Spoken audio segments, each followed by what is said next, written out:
Hi there, my name is Vladimir Westbrook. I'm a real estate broker in Bay Area, California. Today I would like to talk to you about how smoking causes people to make less money. What I'm about to share is my personal experience. It may or may not relate to you.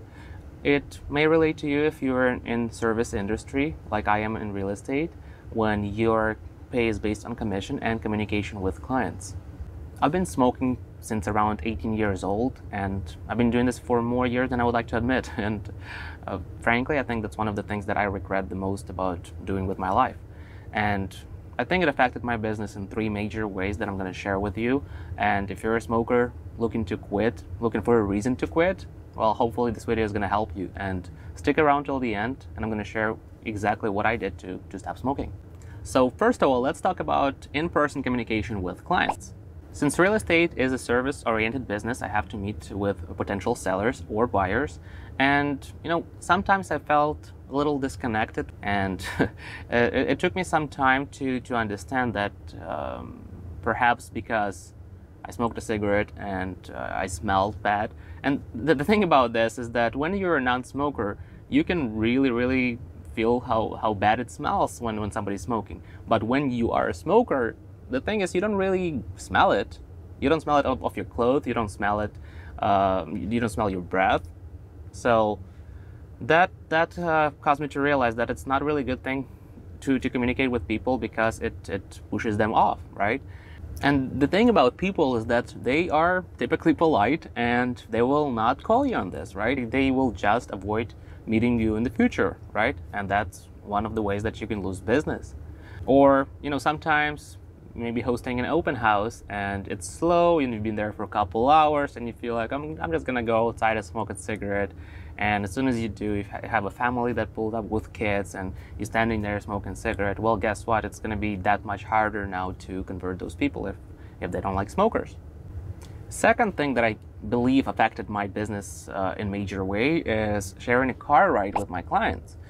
In real estate, car time is your quality time where you get to learn more about your client and where you get to showcase your professional knowledge.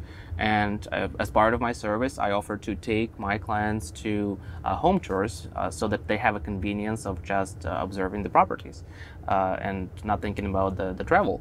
And although my intentions were great, because sometimes the car smelled like cigarettes, it wasn't great service, frankly. And I didn't realize this until I quit smoking, and I take an Uber ride and I feel like the Uber driver smoked a cigarette before picking us up, and it's a nightmare. I just want to get out of the car.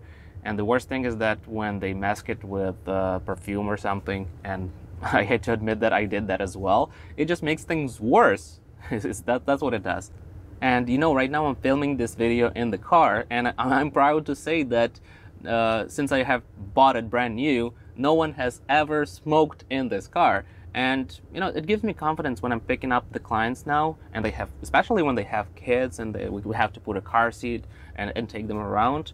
I feel pretty great that I know that the car smells good and I don't have the concern anymore. Third reason, and I think it's a big one, time equals money. And I'm not even talking about the actual cost of cigarettes. Honestly, I have no idea what the pack is going for these days, but let's assume it's going for $10, and an average smoker is going to smoke every few days. Let's say they're going to go through 3 packs a week. That's what, $30 a week, and we have 52 weeks in a year. So that's at least $1,500 that you spend a year on cigarettes. That's ridiculous, right? Average smoker smokes between 5 to 10 cigarettes a day. Pack consists of 20, and when you have a really bad day, you can kill a pack. And average time a smoker spends smoking a cigarette is between 5 and 10 minutes. So when you think about it, that means that an average smoker wastes at least an hour of their time a day on smoking. And not only that, not only just going outside and smoking a cigarette, or if you're doing this inside of the house or office, that's even worse, but when you take that morning cigarette, you feel a little bit of dizziness. So frankly, you lose your game for a little bit. For 15-20 minutes, you're not as proactive, you're not as energetic, and that's, in my eyes, was a huge waste of time, just accumulating these hours and hours that could be spent on talking to your clients, writing emails, recording videos, or whatnot. So many things that are better than just wasting your time, right?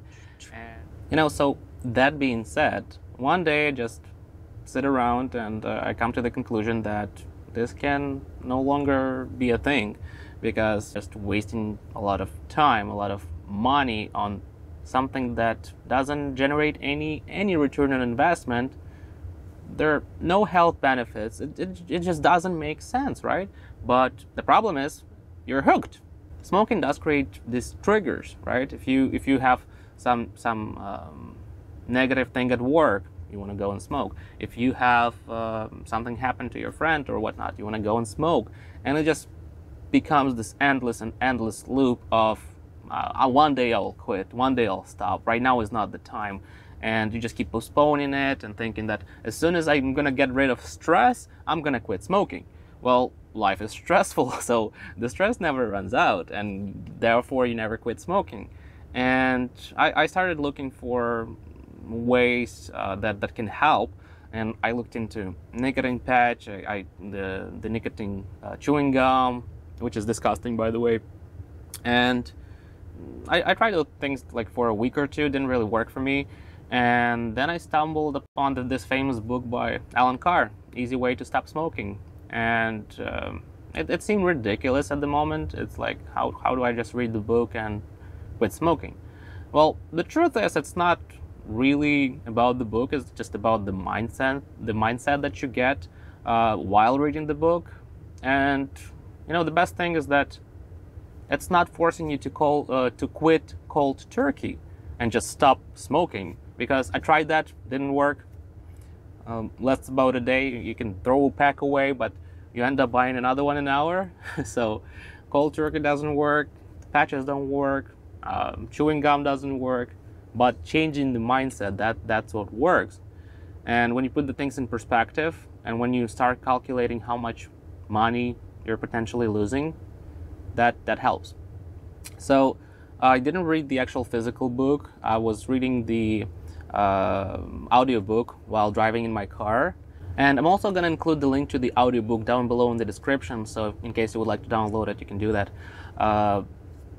One thing that I would like to mention, though, is that a few chapters in, you might get a feeling of, oh, this is not going to work, I'm just going to stop reading this book. The thing is, it does work, and that's why you force yourself to stop reading the book, because you start realizing that, oh man, this is gonna lead me to quit smoking, and that can be scary. It's ridiculous when I say it out loud, but when you're been a smoker for a long time, the thought of not being a smoker seems like too far stretch, if you know what I mean. And don't get stuck on it. Just keep on plowing through it. Finish the book.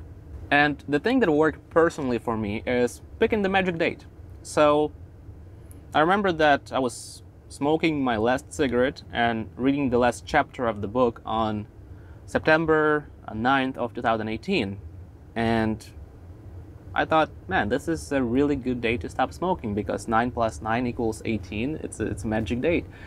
And from that moment on, I wanted to smoke for, I think, like 2-3 times. But the thought of ruining this magic date and starting this clock all over was devastating. So that's why I never smoked a single cigarette after that. So hopefully this video is going to help you figure things out about your smoking problem. If you found this video useful, please like it and subscribe for more content like this. And if it helped you in any way to quit smoking, please comment down below. And even if it causes one person to quit smoking, I think my job is done here. Thank you so much for watching. Bye-bye.